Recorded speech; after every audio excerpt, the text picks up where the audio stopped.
இஸ்லாமிய தோழர்களே, கிறிஸ்துவ தோழர்களே, ஒடுக்கப்பட்ட மக்களே, புரிந்து கொள்ளுங்கள். திமுகவுடைய சூழ்ச்சி வரலாறு.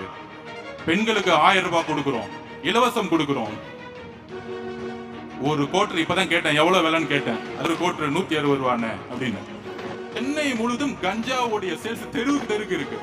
4 அமைச்சர்கள் இருக்காங்க, முதலமைச்சர் முதல் கொண்டு. அதுல முதலமைச்சர் ரிவ்யூ மீட்டிங் போட்டு சொல்றாரு, இல்ல மத்திய அரசு, ஒன்றிய அரசு, பிஜேபியோட துணை வேணும். அது கடல் வழியா வருதான். இந்த கடல் யார் கண்ட்ரோல் இருக்குன்னா ஒன்றிய அரசு கண்ட்ரோல் இருக்கான். ஐயா முதலமைச்சர் ஸ்டாலின் அவர்களே, கடல் வழியா வரட்டும், ரோடு வழியா தானே சேல்ஸ் பண்ணிட்டு இருக்காங்க. ரோடு உன் கண்ட்ரோல தான் இருக்கு. உன் டிஜிபி என்ன பண்ணிட்டு இருக்காரு, கமிஷனர் என்ன பண்ணிட்டு இருக்காரு, இன்ஸ்பெக்டர் என்ன பண்ணிட்டு இருக்காரு, உன் கவுன்சிலர் என்ன பண்ணிட்டு இருக்காரு, மாவட்ட செயலர் என்ன பண்ணிட்டு இருக்காரு, எம்எல்ஏ என்ன பண்ணிட்டு இருக்காரு, ஒண்ணும் பண்ணல.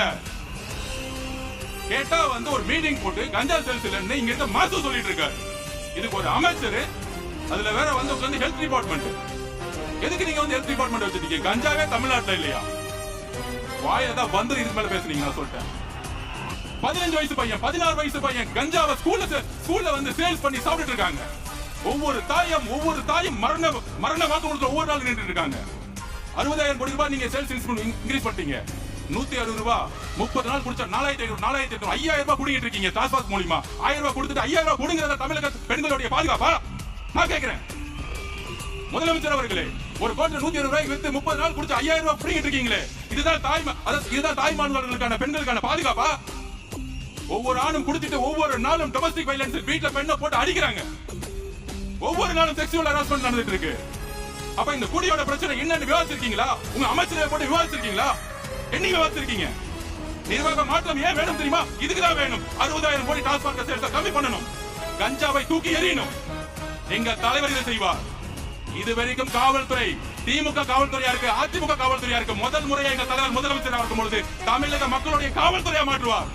எழுதி வச்சுக்கோங்க, எழுதி வைத்துக் கொள்ளுங்கள். காவல்துறை நேர்மையான காவல்துறையாக மாறும். அந்த காவல்துறை கஞ்சாவை ஒழிக்கும், அந்த காவல்துறை டாஸ்மார்க்கை ஒழிக்கும். எல்லா மக்களுக்கும், முக்கியமாக பெண்களுக்கான பாதுகாப்பை கொடுக்கும். ஒரு நாளைக்கு கோட்டர் சேல்ஸ் பண்ணிட்டு முதலமைச்சர் தவற நினைக்காதீங்க. இன்றையிலிருந்து நீங்கள் கோட்டர் முதலமைச்சர் தான் உங்களுக்கு கூப்பிடணும். உங்க பேரு கோட்டர் முதலமைச்சர், 60,000 கோடி ரூபாய் வித்த முதலமைச்சர். ஆனால் பெண்கள் பாதுகாப்பு மாநாடு நடத்துறீங்க. அக்கா கனிமொழி அக்கா அவர்களே, 21 டாஸ்மார்க்கோட சேல்ஸ் இருந்துச்சு 30,000 கோடி. உங்க அண்ணன் முதலமைச்சரா இருக்கும் பொழுது இன்னைக்கு என்ன சேல்ஸ்? 55,000 கோடி நோக்கி போயிட்டு இருக்கு. இதுதான் பெண்கள் பாதுகாப்பா? இதுக்கு ஒரு மாநாடா? திருவண்ணாமலையில ஒரு மாநாடு, தஞ்சாவூர்ல ஒரு மாநாடு, இன்னும் 10 மாநாடு நடத்துங்க. காசு கொடுத்து கூட்டிட்டு வாங்க, பெண்கள் வருவாங்க. ஆனால் நீ கூட்டிட்டு வந்த பெண்களே உங்களுக்கு எதிராக ஓட்டு போடுவாங்க. அதை ஞாபகம் வச்சுக்கோங்க.